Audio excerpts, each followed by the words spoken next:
on attribue à Hokusai Oui, cette fameuse phrase à 6 ans, je ne vais pas la faire en entier, elle est très longue. Hein, je dessinais à 50 ans, j'ai commencé un petit peu oui, connaître et à 110 ans,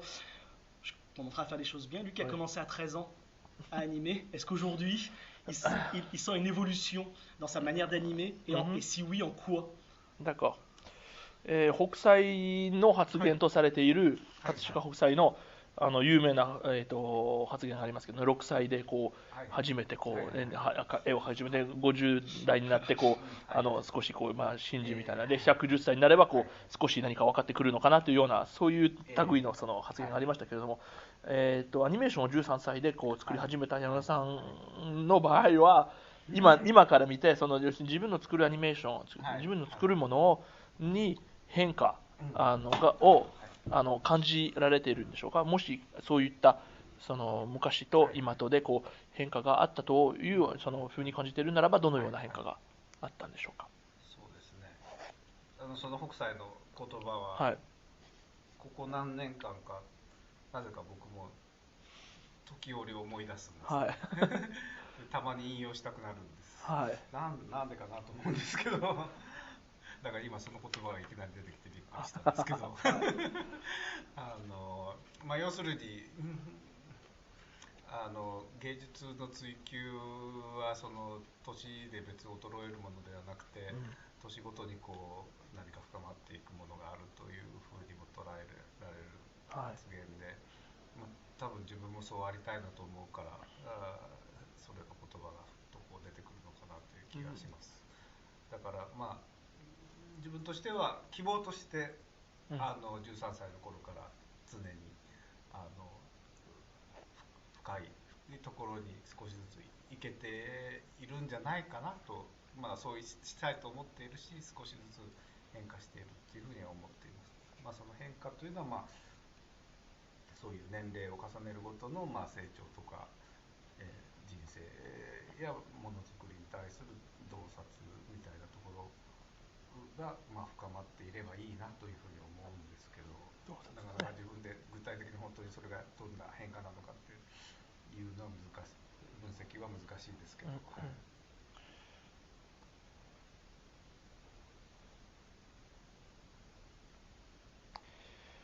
Ces paroles de Hokusai, c'est très curieux, parce que depuis quelques années, je me les remémore régulièrement en fait, au point qu'il m'arrive d'avoir envie aussi de les citer. Et donc c'est très étonnant de les entendre là pour rentrer dans cet entretien. J'ai tendance à percevoir dans ce propos une posture qui est celle effectivement de l'affirmation d'une soif de création, d'un appétit de création qui, loin de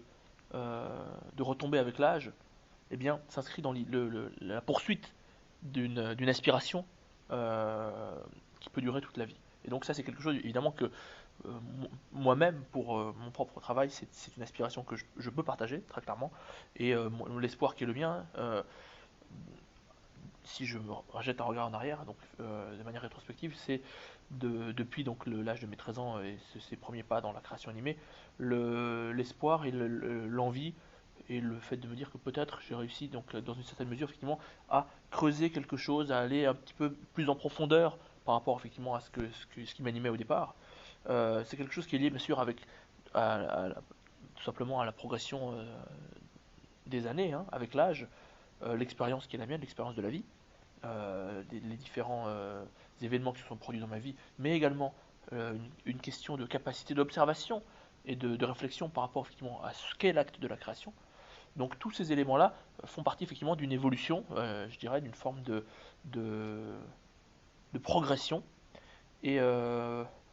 pour moi, c'est difficile d'analyser les termes ou les tenants et les aboutissants de cette évolution, de cette progression, parce qu'évidemment, c'est un processus qui est en cours et puis qui m'est propre, donc c'est difficile d'avoir un regard distanciel dessus. Mais en tout cas, voilà, il y a vraiment quelque chose que je partage très profondément par rapport à ces mots que vous avez cités. Alors, je vais me permettre moins de tenter une réflexion par rapport à ça. D'accord. Quand on regarde certains de ces films, vont de 40 secondes Oui, pour Jour d'hiver, oui, je ne parle pas des 30 oui, oui. secondes, jusqu'à 21 minutes, oui. 22 je pense pour Kafka. Oui. Est-ce qu'ils pensent avoir, pas maîtrisé, mais en tout cas avoir une réflexion différente sur le temps cinématographique tel qu'il il le, il le met dans ses films aujourd'hui? C'est-à-dire qu'est-ce qu'il pense que il y Est-ce qu'il a a une cette réflexion évolution, différente voilà, cette par rapport à évolution autrefois, c'est ça? vient, voilà, c'est-à-dire que D'accord. quand on reprend les films qu'il faisait au D'accord, tout d'accord. début, hein, j'ai pas D'accord. compris. うん、こちらから失礼にも、もしもそういうその分析の試みをするなれば、一つね、ここ10年のその山田さんのその作品を振り返ってみると、短いものは40秒から、まあ、冬の日ですけれども、長いものは21分までですか、カフカで。つまりそれまでの作品の流れと比べて、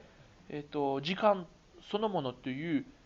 に対するそのこう、まあ、洞察なり思考なり捉え方なりがそれまでとはやっぱりこう異なる、いわゆるそのこう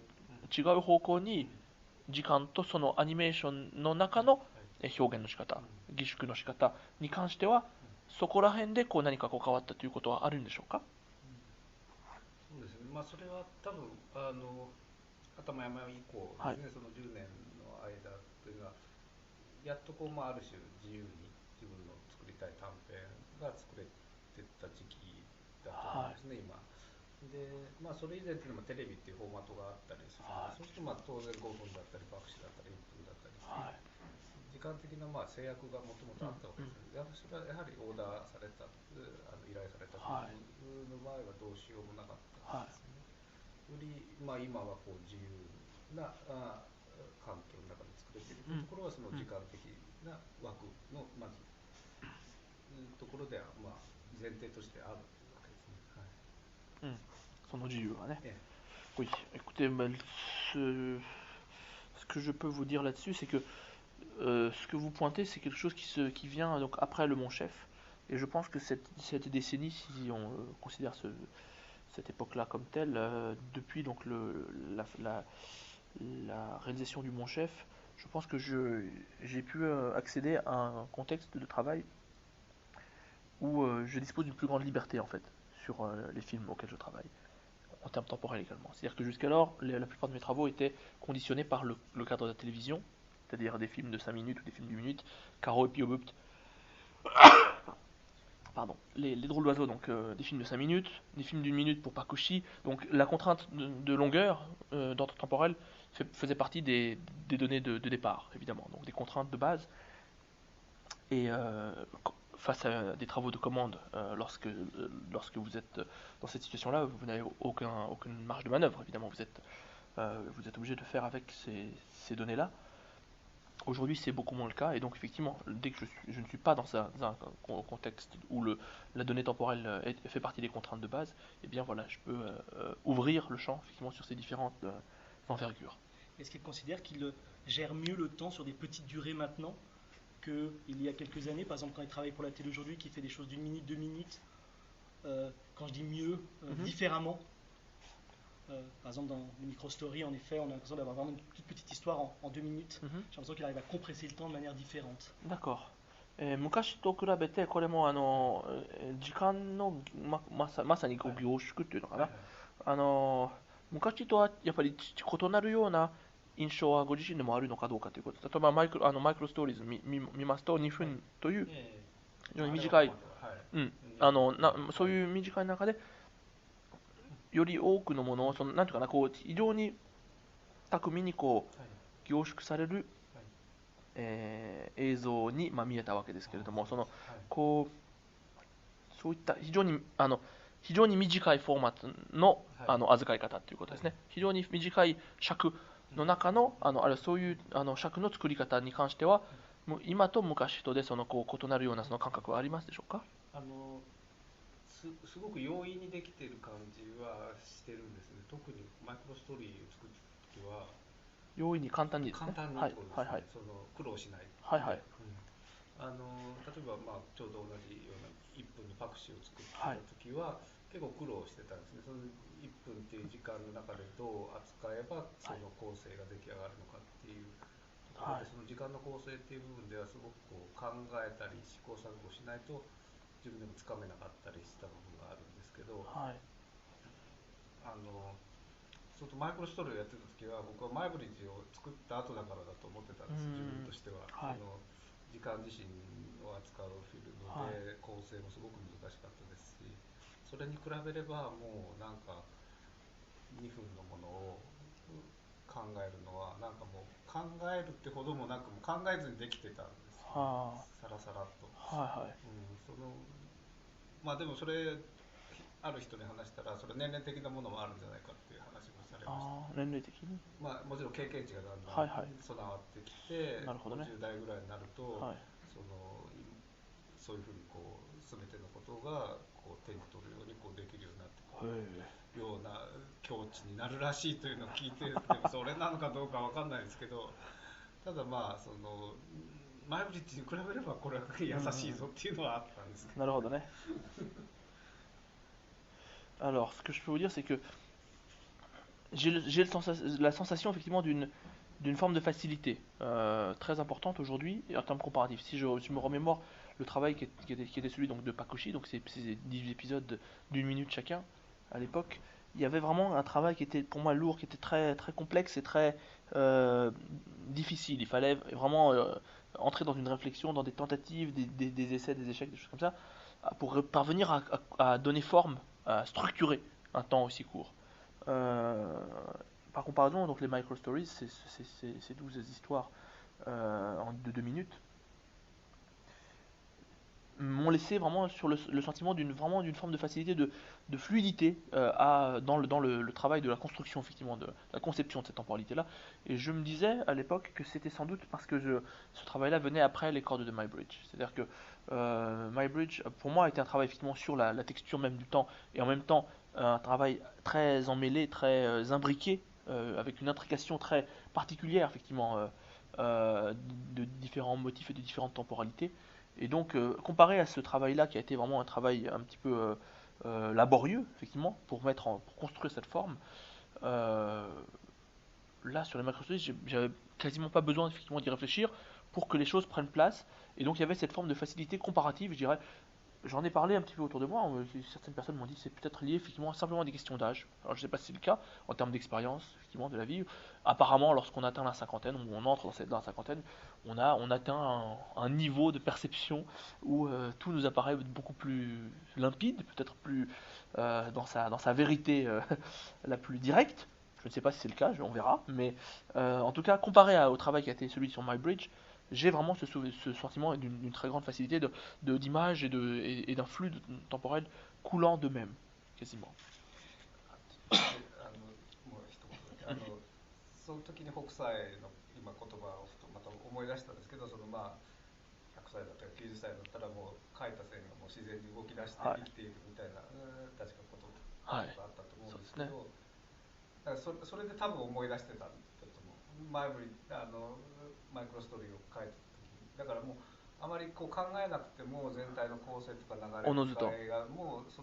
まり構えたり準備したりすることがほとんどなくこうできる感覚があったから、なんかその北斎の言葉が思い出されたのかもしれない。Et ça nous ramène à ces paroles de Hokusai, donc de vous citer tout à l'heure, et qui se termine d'ailleurs, je crois, effectivement, à l'âge de 90 ou 100 ans ou 110 ans, à cette attente que peut-être la ligne tracée par le pinceau prendra vie d'elle-même et il n'y aura plus besoin de se casser la tête. Je pense que c'est lié aussi, cette sensation de facilité que j'ai éprouvée au moment des Micro Stories est liée au fait que je me sois remémoré à ce moment-là les paroles. Parce qu'il y a cette à la différence du travail sur MyBridge qui a été très construit, très préparé, qui a fait l'objet d'une maturation. Là, j'ai eu l'impression qu'il était possible de travailler sans être dans une préparation, dans le tissage d'une trame conceptuelle. Il me semblait que voilà, les choses prenaient place de manière beaucoup plus facile, beaucoup plus directe d'elle-même, disons. Cette sensation de facilité, je pense, est proche peut-être de ce que décrit Hokusai, et c'est peut-être l'une des raisons pour lesquelles, à tort ou en raison, hein, bien sûr, ça m'a amené ce caractère comme ça fluide du travail sur les microstories m'a amené à me remémorer peut-être aussi ces paroles. C'est presque paradoxal quand on pense que Maybridge était un travail d'auteur. Oui. Donc il a eu plus de difficultés presque, comme il le dit en Oui, tout cas, oui, alors oui. que Microstories c'était un travail de commande Oui. et que c'était plus fluide. Oui. これは逆説的なところもあるんじゃないかと思いますけど、マイブリッジは要するに個人制作じゃないですか、個人的なもう作家としての作品であり、そこまでこう、まあ、いろんなこう難しさがあって、で他方で一応まあ注文だった作品の方がスルスルとこうできるという、こう逆説的じゃないですか。普通なら注文の方が悩みがあったり、いろいろ要するにスルスルにいかなかったりすることは、要するに余計ないろんな制約とか、その外的なそういうようなところ。僕の場合はなんか幸運なことに注文されたものも自由なことが多いですね。マイクロストーリーも2分という制約と、まあもちろん朝さんのシナリオがありますけど、まあ朝さんとのコラボレーションもすごくスムーズというか、面白くできましたし、それ以外のそのプロデューサーや他の余計な、制約はほとんどもうゼロに近かったんですね。本当にまあその一本のストーリーを作り上げるっていうだけだったので、そういう意味では逆にもう時間的にも限られたし、一月に一本作らなきゃいけないという中ではもう、まあ、できることをある種割り切って、なるほどね。だから諦め半分別にね、これ以上追求する必要はない、まあ、ここまでやればもう十分だっていうところがなるほどね。すごく設定として自分の中で。Alors, je ne sais pas si c'est paradoxal ou pas, en tout cas, moi, par chance, en tout cas, par bonheur, il se trouve que dans ce travail de commande, et il est vrai que c'est une commande,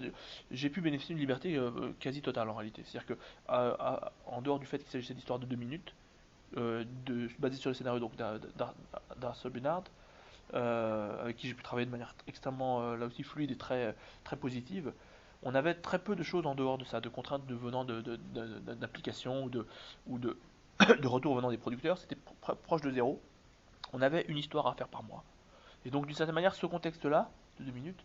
je pense, a été aussi donc, pour quelque chose dans le fait que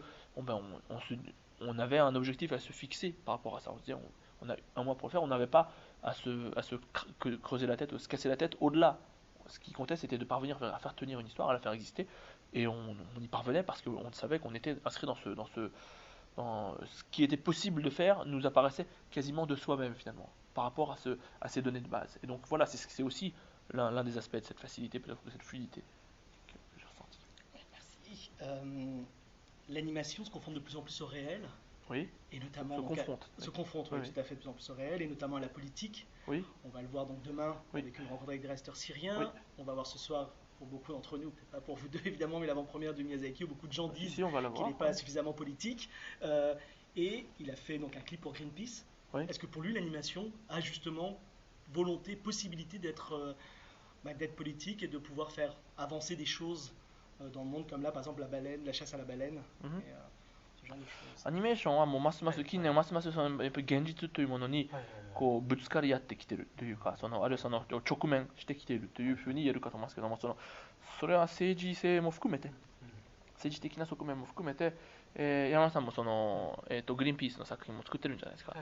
それもそうですし、宮崎監督のその最新作は場合によってこう政治性が足りないとかいろいろ言われてるみたいですけれども、今回のその映画祭でもやっぱシリア出身のそのこうアニメーションの作り手たちを明日ちょっと紹介することがありますけれども、アニメーションという表現が、そういった政治性を帯びて政治的な意味合いで何か表現するなり、あるいはその何かのその、状況をよりよくさせることに貢献する、何ていうかな、自らのそのこう稽古としてそういう野心は帯びてもいい、あるいはその可能性を山田さんとしてはどういうふうに捉えているんですか。アニメーションは表現としてそういうようなことを探求をの可能性をどのように捉えているんでしょうか。そうだな、どっから言うのかな。自分としてはできれば政治性から離れたいと思う。なるほど。もちろんアニメーションにはそういう可能性は十分あると思います。はい、そういう教育的目的にもアニメーションというのは人の心をこう捉えやすい部分はありますから、はい啓蒙だったりとか、はいである種の政治的な逆に利用もされやすいわけですね、プロパガンダにもなりうるっていう危険性もはもちろんアニメーションというメディアにはらんでるところはあると思いますけど、自分としてはその表現の中に政治っていうものが入ると完全に現実の一部に取り込まれてしまって、現実の一部、それはなんかある種そう狭いものに閉じ込められるようなことになりかねないと思うんですね。でそれはですねより人間というところでのそのホモ・サピエンスとして本当遊ぶ人人間としては、単純にその政治っていうある種のシステムだけに絡まっていくところに表現がいってしまうと、僕はある狭さに入っていってしまう気がしちゃうんですよ。もう一回ごめんなさい。ややこしい話ですね。例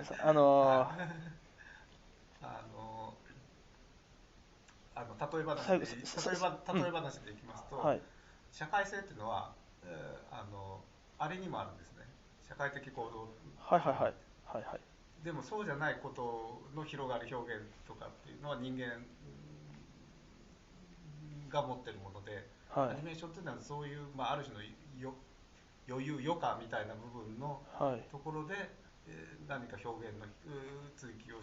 すべきだと。だからそれ政治っていうものになってしまうと、それはもうより小さなものに感じてしまうわけです、僕としては。なるほど、ちょっとう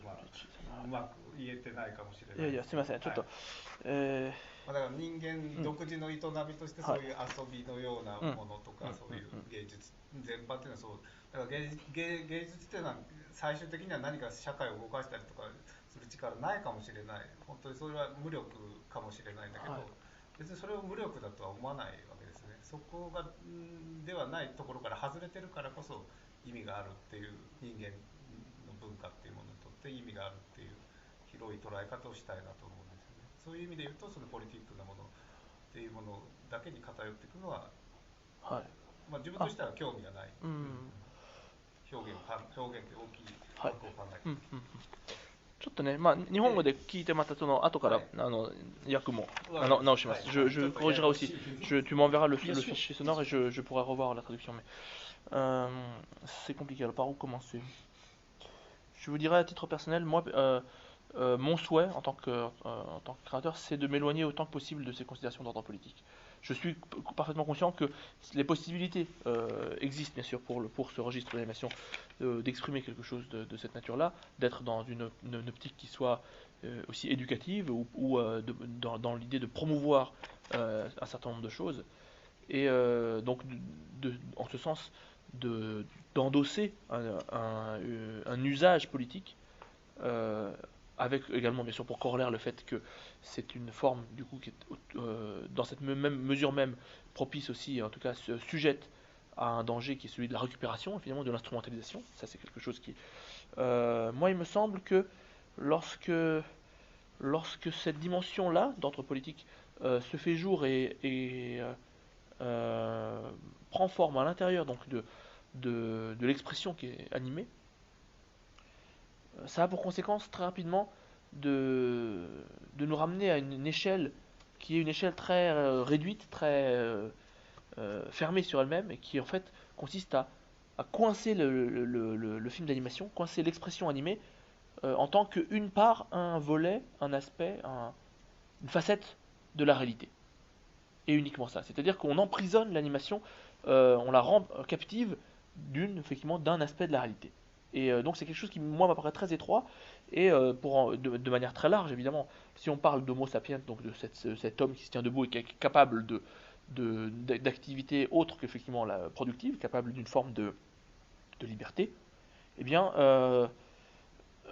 il me semble qu'entrer dans ces schémas-là nous condamne effectivement à une forme d'expression qui sera beaucoup plus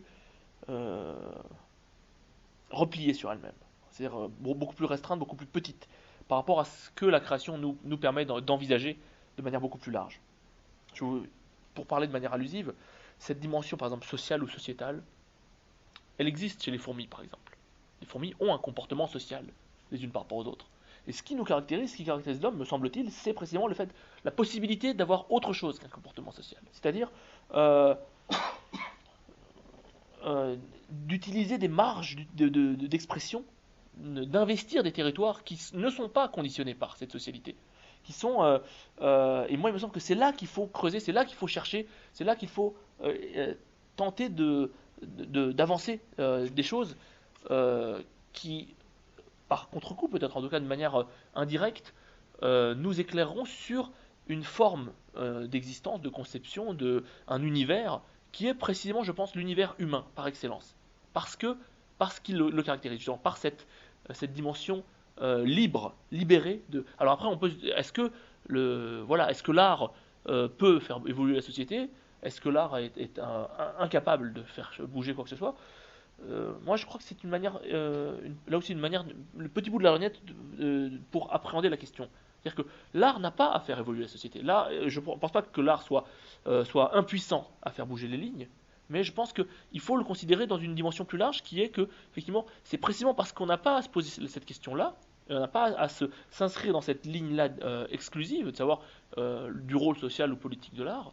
que eh bien, l'art apporte quelque chose à la civilisation, à la culture humaine. Et donc, il me semble important de garder aussi cette perspective beaucoup plus large, beaucoup plus ouverte, qui consiste à se dire que voilà, il y a d'autres buts aussi qui peuvent être à explorer que simplement effectivement de se réduire à cette dimension sociale, politique, sociétale, ou je ne sais pas quel est le terme, mais en tout cas à ce rôle que pourrait jouer l'expression individuelle à l'intérieur de la société. Alors on va faire trop de diversion et je sais que je ne vais pas avoir encore le temps de tout dire, mais je ne peux pas m'empêcher de paraphraser plus ou moins Schwantmeyer dans ses 10 commandements. Le 8e commandement, c'est en gros, c'est l'animation est subversive parce qu'elle place l'imagination avant le réel. C'est une paraphrase, hein, mais c'est plus ou moins ça. C'est-à-dire qu'il dit qu'en gros, l'imagination devient possible, l'imaginaire devient possible. Hein. Est-ce que c'est ça finalement le côté donc, politique ou en tout cas de l'animation? C'est de justement placer le réel derrière autre chose? Ça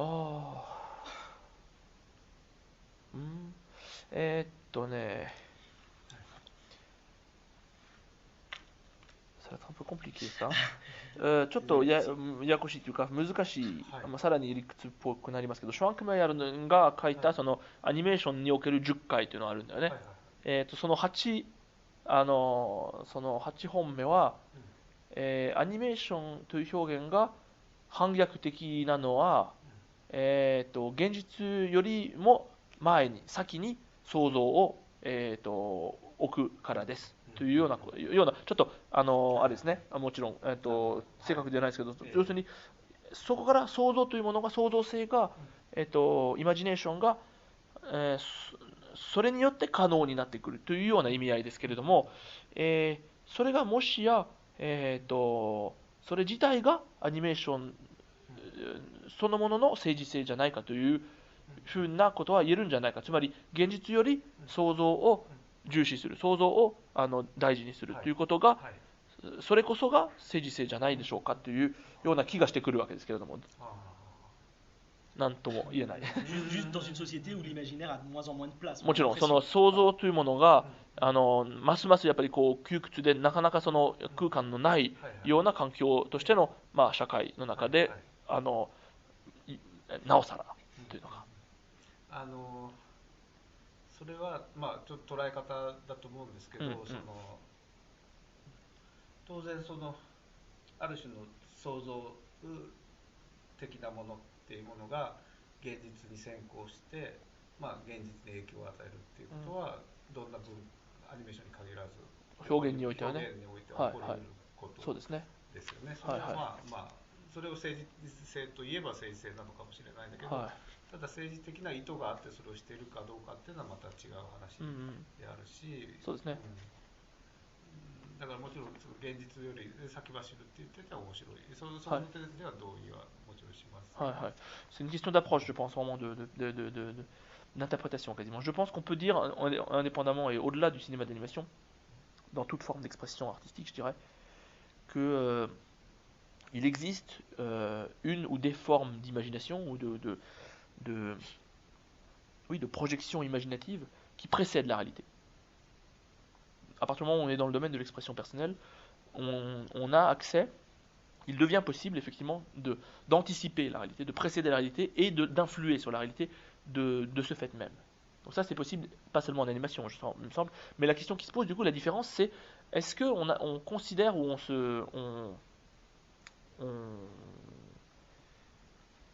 on perçoit cet acte de la création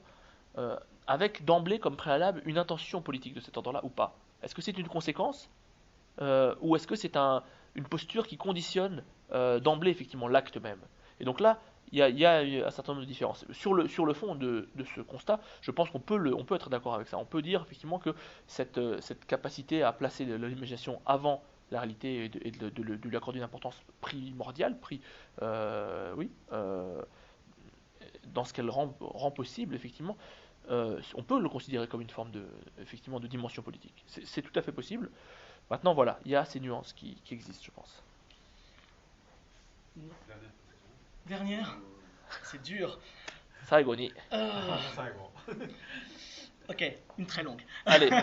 Non, une qui me paraît importante, c'est qu'on a un problème de genre, je pense, en animation. On Oui. peut pas être. On dit bien que l'animation n'est pas un genre. Oui. Et j'ai l'impression qu'on a peu de films de genre. On a des comédies, on a des films fantastiques.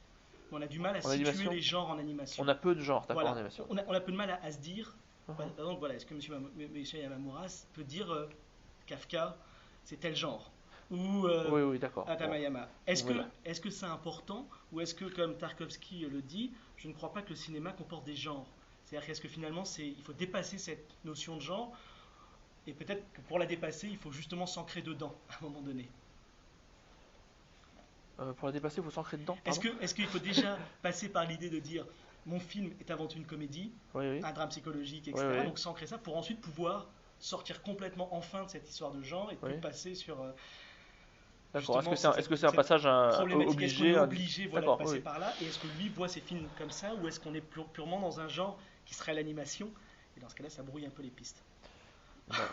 J'essaye de mettre une question un peu en touche, je suis désolé, c'est pas un travail facile. ジャンル性ということについてちょっとお聞きしたんですけども、そのアニメーションはジャンルであるっていうふうにね、日本語でいうそのカタカナのジャンルというのもまた別の意味合いを帯びるので余計ややこしいんですけれども、つまりジャンル映画ですね。これがラブストーリーだったり、探偵ごっこの喜劇だったり、家族ドラマのそのと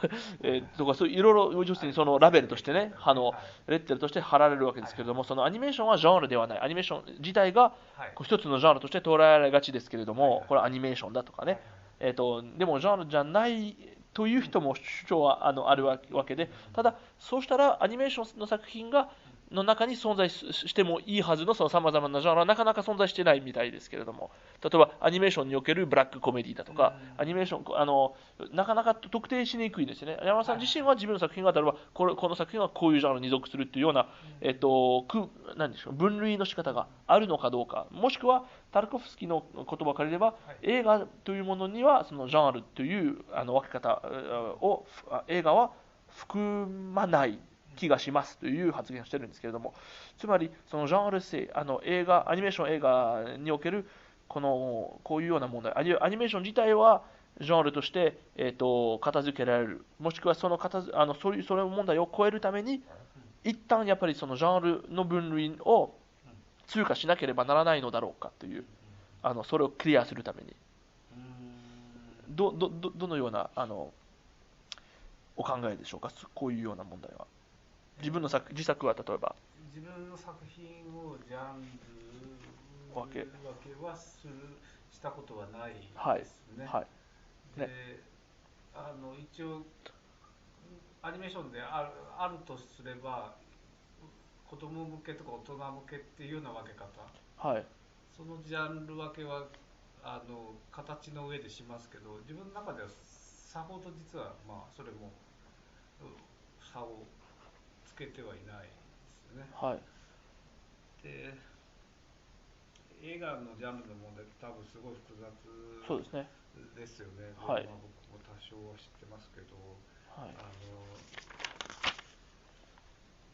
簡単に言うと一般の人たちの理解の導きになるためにそういうものができてきたんだろうし、それ産業の上でそういうジャンルがある方が扱いやすいっていうことなのかなと思っていて、その映画やアニメーションというものの映像の中の本質的なものはジャンル、いわゆる今カテゴリーとして分けられるようなジャンルっていうものではない、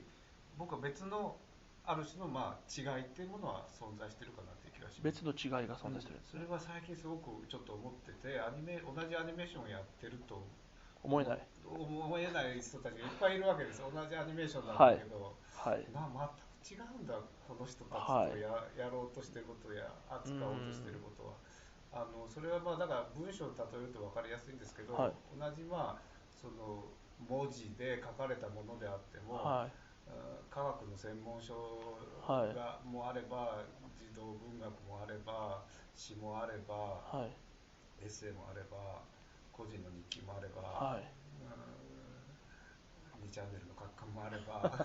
本当にもうただね、それをただアニメーションって言葉でくくってるような、だから別の意味でのいろいろなレベルというか、やってることや向かってることっていう区別があるとは思うんですけど、それはでもなんか名前は付けられていないですよね。誰も多くは意識はしてないですよね。でも作り手としてあまりに意識が違うなっていうのはすごく感じるものがいっぱいあるわけです。作り手同士としてはね、見る側がそれに関係あるのかどうかわかんないんですけど。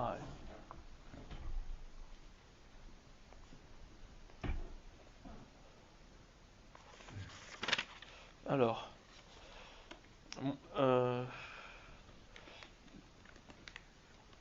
ce que je peux vous répondre, c'est moi, à titre personnel, j'ai jamais opéré de distinction ou de découpage générique de mon travail, jamais opéré de classification selon ce découpage-là en genre concernant les films sur lesquels je travaille. On peut dire en termes de peut-être formel, peut-être en termes externes, dans la mesure où il s'agit de films d'animation, que un découpage, une sorte de clivage qui me semble possible, c'est celui effectivement formellement de dire est-ce qu'il s'agit de travaux qui s'adressent au jeune public ou à un public plus adulte. C'est quelque chose dont je perçois la possibilité et qui en même temps ne correspond pas à une différence très importante en ce qui me concerne, moi, en termes de perception. Pour moi, c'est pas une distinction que je fais de manière décisive. Après, cette question-là, cette discussion-là, au cinéma, dans l'absolu, au cinéma par de l'animation, c'est une question qui me semble particulièrement difficile et qui remue un certain nombre de discussions depuis de longue date, dont j'ai connaissance de certaines, mais il me semble que ce type de découpage, ce type de catégorisation existe aussi, et sans doute avant tout, je dirais, comme une manière de guider le regard du public le plus large, le public le moins intéressé au cinéma, de guider sa compréhension, de lui proposer des catégories, de lui proposer des étiquettes, des raccourcis. Et en ce sens, c'est aussi quelque chose qui se rattache, je pense, à la dimension industrielle du cinéma. C'est-à-dire ce sont des mots-clés qui permettent effectivement de voir traiter telle ou telle production de manière plus facile. Voilà. Ça ouvre des portes sans doute. Si on se pose la question en termes essentiels, dans la dimension essentielle de celle, de l'image animée, moi je suis tout à fait conscient, je dirais, et j'ai même cruellement conscience d'un certain nombre de différences, d'un certain nombre de clivages, de distances, mais qui ne sont pas, qui ne ressortissent pas à ces découpages-là catégoriels du genre. Il y a des différences, par exemple, moi il y a énormément de gens qui font de l'animation, qui réalisent de l'animation, avec qui je ne me sens strictement rien en commun. C'est-à-dire que c'est surprenant à chaque fois pour moi de me dire à quel point on n'a rien en commun. Avec des gens qui pourtant utilisent le même langage a priori, et de se dire non, là il y a quelque chose d'essentiel qui ne passe pas. Or, on peut dire les uns et les autres que c'est de l'animation que nous faisons. Je pense qu'une manière peut-être de comprendre cette distance, ces différences, serait de faire appel à la métaphore qui est celle du texte ou de l'écrit. L'écriture, le fait de faire appel à des lettres pour composer des mots et écrire des textes, c'est le seul point commun qui réunit des ouvrages spécialisés et scientifiques, des des livres pour enfants, des écrits poétiques, des textes de l'ordre de l'essai, des journaux personnels, des commentaires irresponsables et lapidaires sous couvert d'anonymat sur Internet. Tout ça, c'est aussi différent que possible et en même temps, ça procède d'une base commune. Voilà. Et donc, j'arrive même plus à me relire, c'est fou. Oui, ces différences de niveau, ces distances sont d'une nature, je pense, qui n'est pas celle des genres, qui se produit, qui relève d'un autre étage ou d'autres dimensions, qui sont très peu identifiées, sur lesquelles on n'a pas de nom à ce jour qui a été posé sur ces écarts. Et pourtant, ces écarts me semblent criants, c'est-à-dire entre deux réalisateurs, de constater par exemple à quel point effectivement on ne parle pas le même langage, on n'est pas dans dans le même monde, tout simplement. Euh, je ne sais pas si c'est une réalité, que ces écarts qui ont un rapport ou pas avec les questions que peuvent se poser ou la perception que peut avoir de ces questions le grand public. Je ne sais pas s'il y a un lien ou pas, mais en tout cas, ces différences, moi je les sens de manière très très nette. Mais en tout cas, ces différences, moi je les sens de manière très très nette. Mais en tout cas,